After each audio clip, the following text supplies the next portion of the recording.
Assalamualaikum warahmatullahi wabarakatuh. Perkenalkan, nama saya Friska Mamuda. Di sini saya akan memaparkan video tentang pembelajaran kelas rangkap model 222.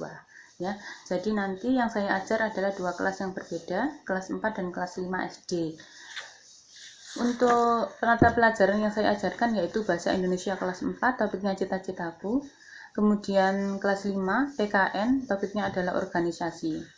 Standar kompetensi, Bahasa Indonesia kelas 4, memahami isi teks puisi. PKN kelas 5, memahami kebebasan berorganisasi. Kompetensi dasar Bahasa Indonesia kelas 4, menggali isi dan amanat puisi yang disajikan secara lisan dan tulis dengan tujuan untuk kesenangan. PKN kelas 5, menyebutkan organisasi di lingkungan sekolah dan masyarakat.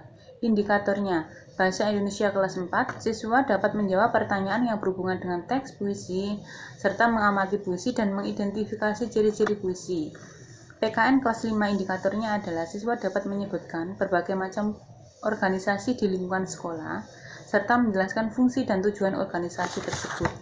Medianya, saya membuat media sederhana untuk kelas 4 dan kelas 5. Untuk kelas 4-nya, seperti ini medianya.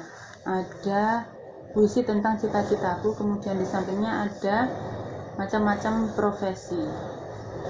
Jadi nanti tugas kelompoknya untuk kelas 4 mengidentifikasi dari ciri-ciri tersebut, itu tugas kelompok. Kemudian kelas 5, tugas kelompoknya yaitu mengidentifikasi ini nama-nama organisasi yang ada di lingkungan sekolah, kemudian menjelaskan tugasnya masing-masing organisasi tersebut. Ini juga dilakukan secara berkelompok. Kemudian metodenya, metode yang saya ajarkan itu menggunakan metode diskusi, ceramah, tanya jawab, dan penugasan.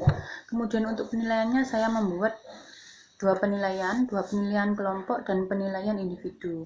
Penilaian kelompoknya ada dua aspek yang saya nilai, yaitu pengetahuan dan keterampilan.